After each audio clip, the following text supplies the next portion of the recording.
Mr. Chairman. Thank you, Mr. Administrator, for your good hard work, and thanks for being here today and your testimony.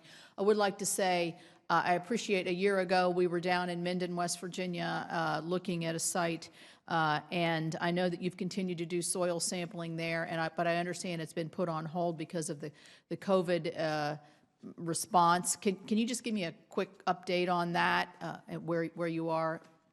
Certainly, and we are continuing to work on all of our Superfund sites around the country. There are some sampling that we just can't do right now, right? As far as having employees go out to, physically in the field, but that doesn't mean that we're not cleaning up the sites. On Minden, that is a high priority. I fully intend to visit the Minden community again. Thank you. It's a community that was forgotten for years, and it's forgotten no more. Thank you. Thank you. I appreciate that, and I know that that will be welcome to the folks in Minden. Quickly on the PFAS, you probably knew I was going to ask you about that one. As something I'm very interested in, you and I have talked about a lot over the last several years.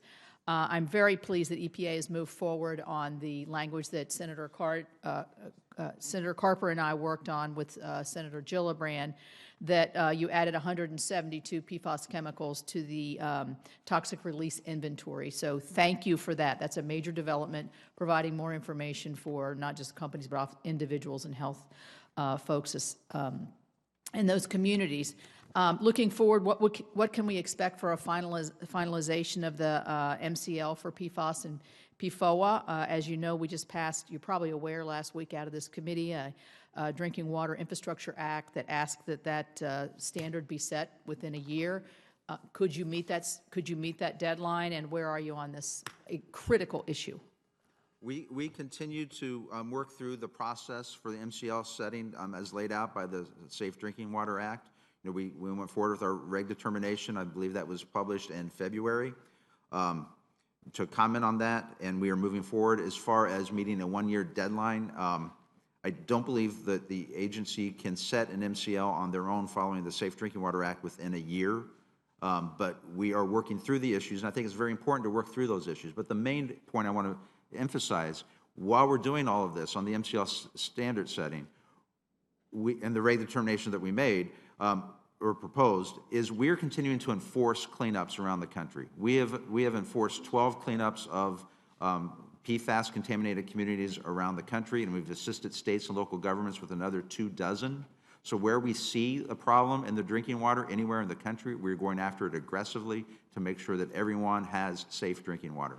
Thank you, As you know, this is a source of concern for many of us, certainly those around that have military bases that you're firefighting foam, and we've worked with the DOD on this, but I just want to tell you to expect from me a very aggressive posture on this, because I'm very passionate about this particular issue when it comes to safe drinking water, and I encourage the EPA to be as quick and as thorough as possible in this area. The last thing I'd like to ask you about, well, I'd like to ask you two more things, but one of them is over the weekend, the EPA allowed the sell-through of already manufactured wood heaters that are compliant with Step 1. As you know, we've had that discussion. We can't get the bill passed through this committee, and as you know, many people have the wood heaters, and they'd like to sell off their inventory before they have to meet the new standard. You've allowed them 6 months. Senator Carper offered an amendment to allow a year for this sell-through, but I understand you're catching some criticism from others on this. Where's the status of this, and how do you think this is going to be impacted? Certainly. First of all, and Senator Carper referred to them as antiquated wood heaters. It's important to remember that those wood heaters meet the Obama 2015 standards. So we're not talking about standards that are 20, 30 years old. In fact, the standards before 2015 were 1988. But so these wood heaters that are currently that we allowed to sell through for the next 6 months meet the 2015 Obama standards. The reason we increased this, even though we had decided last year not to, was after talking to a number of people in the wood heating industry, and I think it's either 80 or 90% are small businesses. Right. They sell off their inventory in the March to May timeframe through rebates and sales at the end of the winter season around the country. And with the closure of all the stores across the country, they were unable to sell that inventory, and under their contracts, they have to buy back the wood heaters that are still on the shelves of your Home Depot or Lowe's department stores. They have to buy hardware stores. They have to buy back the older inventory on those shelves, and that could have very easily bankrupt a number of small manufacturers. So we extended the sell-through to November. That's our proposal, so that they can sell those at the beginning of the winter season this coming fall, and try to get rid of that inventory before they start selling the 2020.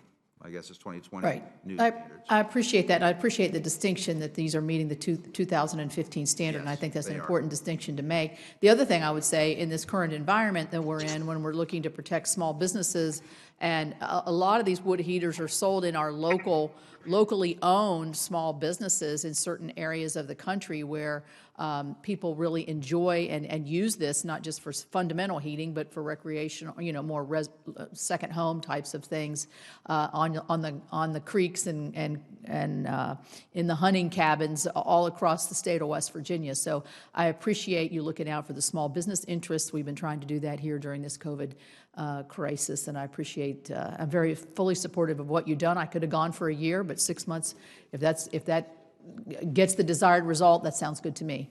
I'm going to ask a question on the record on the ACE rule, but I've run out of time. Thank you.